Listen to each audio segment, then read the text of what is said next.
Fast fashion, faster music? Is music becoming disposable? In a world where everything seems to be moving at lightning speed, it's hard not to wonder, is music becoming just as disposable as fast fashion? Remember the days of vinyl records? Those tangible treasures were made to last, each groove a testament to the artistry within. They gather dust, waiting patiently for you to revisit them, while today's digital tracks seem to vanish into the ether almost as quickly as they appear. With the relentless march of algorithms pushing us toward the next big thing, we have to ask ourselves, is music in the digital age following the same fleeting path? The term fast fashion emerged in the 1990s, describing a new approach to clothing that prioritizes speed and affordability over quality.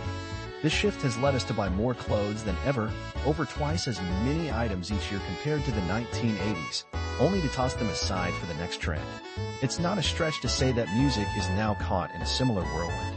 We're consuming music at an unprecedented rate, about 21 hours a week. And with around 120,000 new songs hitting the digital shelves every single day, it's clear that the music landscape is more crowded than ever. Much of this music is produced on a shoestring budget, making it feel even more disposable. Just like fashion, our cultural consumption has become a fast-paced game. But what's fueling this trend beyond the forces of late-stage capitalism? To dig deeper, I reached out to Steve McCarthy, the program leader for music business at LCCM. He pointed out a fascinating trend, the rise of slow-burn success stories in music. Nowadays, a song might not hit the charts until it goes viral on social media. Take Lola Young's Messy, it took 2 months to reach number 1, while Chappell Roan's Pink Pony Club took nearly 5 years to achieve the same feat. So why are these staggered successes becoming the norm? McCarthy explains that the way we consume music plays a significant role. The fragmentation of music across various platforms and genres creates a landscape where niche trends can explode overnight, but their longevity is often questionable. We're scattered across the vast expanse of the internet, where everything is spread thin and dictated by algorithms. These algorithms churn out one trend after another, like a desert mirage that disappears as quickly as it appears. TikTok, for instance, has become the go-to platform for spotting the next big hit. In fact, a recent report revealed that 84% of songs entering Billboard's Global 200 chart in 2024 had first gone viral on TikTok. But with this rapid-fire culture, we must ask, does it set a dangerous precedent for the future of music? Will artists' careers be affected? And could there be room for manipulation? According to McCarthy, the line between genuine organic growth and calculated marketing strategies is often blurred. Influencers and content creators are frequently paid to promote music, which raises questions about who truly drives trends. In an industry dominated by 3 major labels, this situation is concerning. As of 2022, Universal Music Group held a 31.9% market share, followed closely by independent labels at 30%, Sony Music at 22.1%, and Warner Music at 16%. Before the pandemic, independent labels had a 33.8% share, and there are fears that this will continue to decline, leading to a monopoly that could dictate future trends and charts.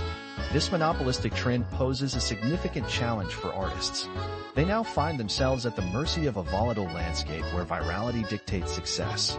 While a quick hit can bring in immediate financial rewards, sustaining a career in music is far more complex. McCarthy emphasizes that building a lasting career requires consistent effort, artistic growth, and a loyal fan base. He encourages students to focus on honing their craft rather than chasing fleeting viral moments.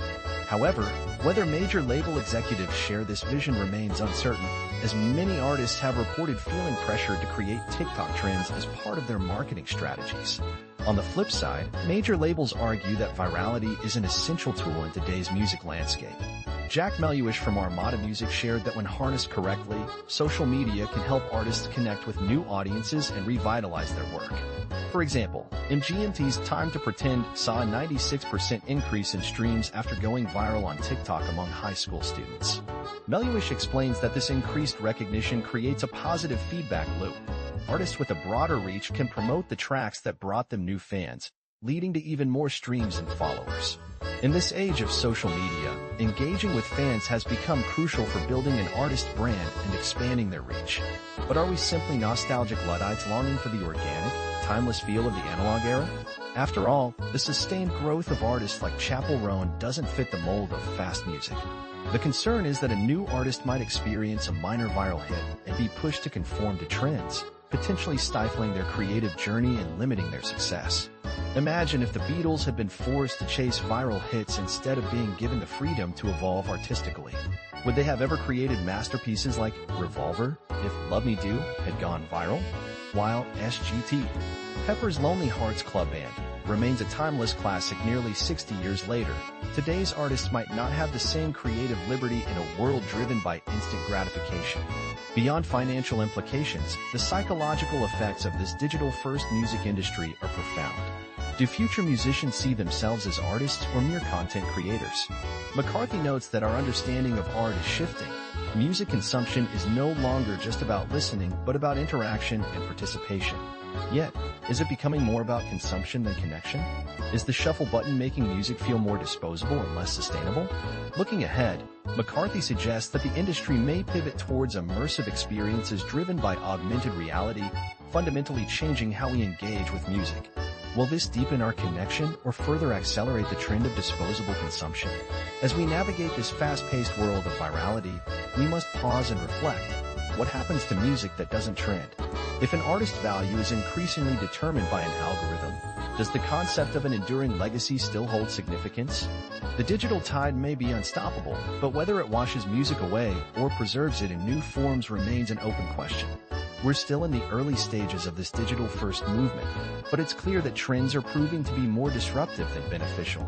As LCCM suggests, grassroots development remains the most reliable way to ensure authenticity and create lasting connections with audiences, helping artists break free from the relentless cycle of chasing the next viral moment.